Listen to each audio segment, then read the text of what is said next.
Praise the lord. యేసు రక్తమే జయము. మన రక్షకుడు మన విమోచకుడైన యేసుక్రీస్తు పరిశుద్ధ నామములో అందరికీ వందనాలు. చిన్న ప్రార్థన ద్వారా ఈ రాత్రికాల వాక్యధానం చేసుకుందాము. పరిశుద్ధుడ మహాగణుడు అనే దేవ యేసయ్య, సర్వాధికారి నాయన, మీకే వేలాది వందనములు, కృతజ్ఞత, స్తుతి, స్తోత్రం చెల్లించుకుంటాం. దేవ రాత్రికాల సమయంలో ప్రభు వాక్య భాగం ధ్యానిస్తుండగా వాక్య భాగం మాకు అర్థమాటలు సహాయం చేసి మీ కృపలో బలపరిచి మీకు మాదిరిగా మమ్మల్ని నడిపించమని ఈ చిన్న ప్రార్థన ప్రభు యేసుక్రీస్తు పరిశుద్ధ నామములో అడిగి వేడుకుంటున్నాను తండ్రి. Amen, amen.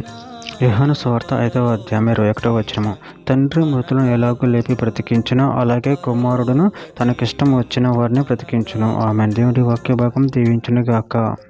ప్రభు నుండి ప్రియులారా, ఇక్కడ వాక్య భాగంలో గమనించినట్లయితే తండ్రి మృతులను ఎలాగో లేపి బ్రతికించును అలాగే కుమారుడును తనకిష్టం వచ్చిన వారిని బ్రతికించును.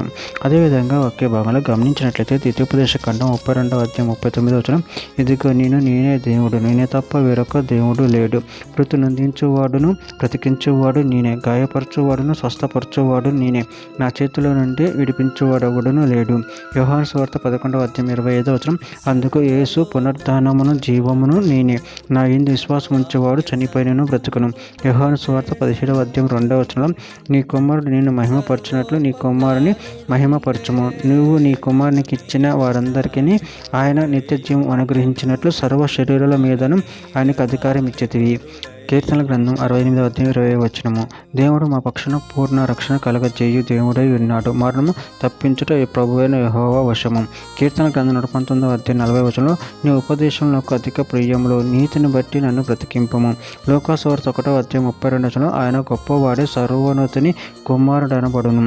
ప్రభువైన దేవుడు ఆయన తండ్రి అయిన దావీదు సింహాసనం ఆయనకిచ్చును. యోహాను సువార్త 1వ అధ్యాయం 4వ వచనం. ఆయనలో జీవం ఉండెను, ఆ జీవం మనుషులకు వెలుగై ఉండెను. యోహాను సువార్త 5వ అధ్యాయం 25వ వచనం.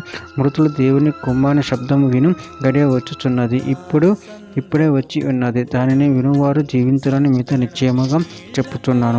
కొరింథీయులకు రాసిన 2వ పత్రిక 3వ అధ్యాయం 6వ వచనం.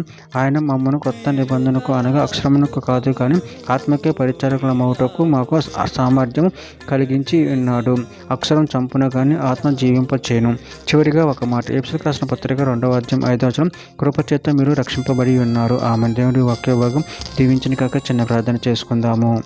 పరిశుద్ధుడ మహాగణుడు అనే దేవ యేసయ్య, సర్వాధికారి నాయన, మీరు ఇచ్చిన వాక్యదాని ప్రభు కృతజ్ఞతలు చెల్లించుకుంటూ నిరంతరం మీ ప్రేమ కృపలో మమ్మల్ని కాచి కాపాడి మీకు మాదిరిగా మమ్మల్ని నడిపించి మీ చిత్తాన్ని మా జీవితంలో జరిగించమని ఈ చిన్న ప్రార్థన ప్రభు యేసుక్రీస్తు పరిశుద్ధ నామములో అడిగి వేడుకుంటున్నాను తండ్రి. Amen, amen, amen.